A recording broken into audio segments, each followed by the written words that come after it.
Okay, Kenny Smith, Total Force Holdings again. Now we're gonna move on from basic MMA gloves to bag style MMA gloves. Now, these are not mine. These are actually a student's of mine. A friend of mine that left them here. I don't know if I can get my big ass mitt in them.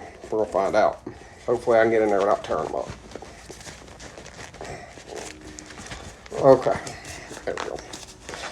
These are tight. Getting them on was a little bit of a fight. Getting them off is gonna be a pain in the dick. All right, so if you're doing bag work and want to wear MMA type gloves, note my hand is still free to grapple or do any of that, but it's a lot thicker padding, more like a boxing glove over the knuckle area. So I think this is a good healthy mix of both medium. No wonder it's a damn size small. I'm surprised. I'll be surprised if I don't rip these to shit taking them off. But yeah, so these get you a good mix of both worlds. You get the functionality of the MMA glove and the protection of the boxing glove. So if you were only going to get one pair of gloves, something like this is probably what I'd do. I understand money's tight for a lot of folks. But so now you can still train your grappling. You can train some limited weapons integration if you so desire, because we do live in a weapon-based society. And if you're not training your martial arts to work hand-in-hand with your weapons and your weapons to work hand-in-hand with your martial arts, you're wrong, and there's no two ways about it. But that allows you to work on that and still have good protection of your hands when you're using the bag.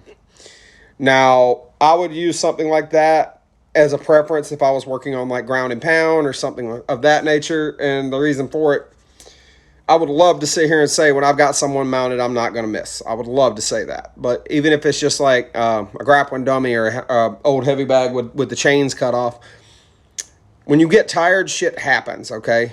And if I punch my concrete floor with that, I'm less likely to damage this, or more importantly, this, my left hand. I'm primarily left-handed. I shoot right-handed and I write right-handed, but everything else is pretty much left-handed. So if I were to sit there and crack my concrete floor with those, I stand a better chance of only being sore for a few days before going to needing to go see a hand specialist for surgery than I would with even my favorite pair of gloves, which we're going to see tomorrow. So if you're only going to get one pair of gloves, bag type MMA gloves, these are 5.5. All right, and again, like I'll even compare it to my favorite pair of gloves. You see, I got certain thickness of padding there versus there. All right, this one is not going to protect my hand as well as this one. So if you're only going to get one pair, that's what I would look at. Again, one common problem with MMA gloves, it's very hard to tape your hands and wear MMA gloves. So make sure you cinch that wrist strap down good and tight if you're going to go the MMA glove route versus the hand wraps and boxing gloves.